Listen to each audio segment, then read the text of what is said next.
Hello everyone, কী অবস্থা সবার? আশা করি সবাই ভালো আছেন। আশা করি আপনাদের শখের পাখিও ভালো আছে। আমি আজকে আমার এই ভিডিওতে আপডেট দিব যে আমি নতুন 3টা পাখি আমার সেট আপে অ্যাড করছি। নতুন 3টা পাখি যে বাইরে থেকে নিয়ে আসছি, ওই 3টা পাখি সম্পর্কে। তো আমি যে 3টা পাখি নিয়ে আসছি তার মধ্যে হচ্ছে 2টা ছিল গোল্ডেন ফিমেল আর একটা হচ্ছে লাভ বার্ডের ফিমেল। তো এই পাখিগুলো আমি লাস্ট 7 দিন হচ্ছে নিচে রাখছিলাম, মানে আমার ফার্মে ঢোকানোর আগে।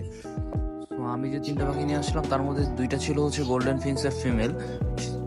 এই হচ্ছে একটা গ্রিন ফিমেল ছিল গোল্ডেন ফিন্সের, যেটা হচ্ছে নিউ অ্যাডাল্ট এবং রেডি টু ব্রিড হয়ে গেছে। এটা হচ্ছে black head and white best, এটা ফিমেল। আর আরেকটা যে ফিমেল কিনছিলাম এটা হচ্ছে এইটা ইয়েলো। ইয়েলোর ফিমেলটা সুন্দর এবং দুইটাই হচ্ছে নিউ অ্যাডাল্ট ফিমেল। আমার 2টা হচ্ছে রানিং মেল ছিল, যার কারণে আমি 2টা ফিমেল নিয়ে আসছি যাতে আমি জোড়া দিতে পারি এবং ব্রিড করাইতে পারি। এই মোটামুটি গরম পার হইলেই এদের ব্রিডে দিয়ে দিব আর কি।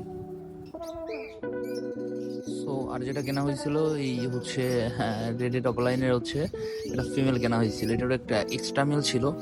যেহেতু এখন অফ সিজন চলতেছে, কিছুদিন পরে ব্রিড করানো শুরু হবে, তাই এই জন্য ফিমেলগুলো কিনে আমি হচ্ছে রেডি করতেছি আর কি নেক্সট ব্রিডের জন্য।